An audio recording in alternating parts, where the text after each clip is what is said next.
अयाम शिरगी यानी हुजूर के बचपन के हालात।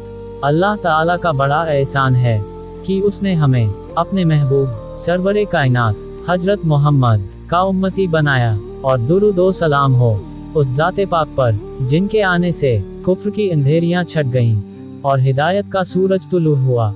मेरे प्यारे इस्लामी भाइयों और बहनों, आज की इस मुकद्दस मजलिस में हम उस पाक दौर का जिक्र करेंगे जिसे कहा जाता है अयाम शिरगी यानी हुजूर सल्लल्लाहु अलैहि वसल्लम के बचपन के हालात।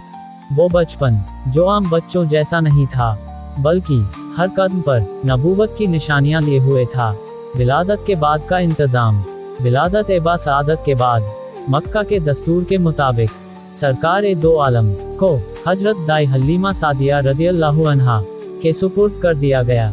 लेकिन इससे पहले आपको दूध पिलाने का शर्फ हजरत आमिना, हजरत सुवैबा और हजरत उम्मे एमन रदियल्लाहु अन्हुम को हासिल हुआ। हजरत हलीमा सादिया रदियल्लाहु अन्हा खुद बयान फरमाती हैं, जब से मैंने हुजूर को अपने घर में लिया, अल्लाह की कसम हमारे घर में अंधेरी रात में चिराग जलाने की जरूरत ही नहीं रही।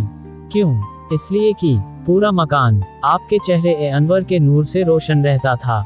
मेरे भाइयों, हलीमा सादिया फरमाती हैं, हुजूर हमेशा सीधे पिस्तान से दूध नोश फरमाते और उल्टा पिस्तान मेरे बेटे के लिए छोड़ देते, और मेरा बेटा भी अदब की वजह से कभी दाहिनी छाती पर हाथ नहीं डालता और हुजूर से पहले दूध नहीं पीता। इसी अदब पर आला हजरत इमाम अहमद रजा खान रहमतुल्लाह अलैह फरमाते हैं, भाइयों के लिए तरके पिस्ता करें, दूध पीतों की निस्बत पे लाखों सलाम। हजरत हलीमा सादिया रदियल्लाहु अन्हा फरमाती हैं, हुजूर ने कभी भी बिछौने पर पेशाब या पाखाना नहीं किया। दिन में एक मुकर्रर वक्त होता, उससे पहले ही इशारे से हाजाते जरूरिया से फारिग हो जाते। आपका बिस्तर हमेशा पाक, साफ और मुताहिर रहता। मेरे भाइयों, हजरत हलीमा फरमाती हैं, जब मैं इरादा करती कि हुजूर का मुंह धुलाऊं, तो उसी वक्त गैब से मुंह धुल जाया करता। मुझे न मुंह पोंछने की और न नहलाने की कभी जरूरत पेश आए। ये आम बच्चा नहीं था, ये तो रब्बे करीम की निगरानी में पलने वाला नबी था। भाइयों, हुजूर की बढ़त ऐसी थी कि 2 महीने में बैठने लगे, 3 महीने में खड़े होने लगे, 4 महीने में चलने लगे, 5 महीने में बोलने लगे, 1 दिन में उतना बढ़ते जितना और बच्चे 1 महीने में बढ़ते हैं। हजरत हलीमा फरमाती हैं, आधी रात को हुजूर की ज़बान मुबारक से ये अल्फाज निकलते, अल्लाह अकबर, अल्लाह अकबर, अल्हम्दुलिल्लाहि रब्बिल आलमीन, और फिर ला इलाहा इल्लल्लाह, ला तखुज़ुहु सिनतुन वला नौम।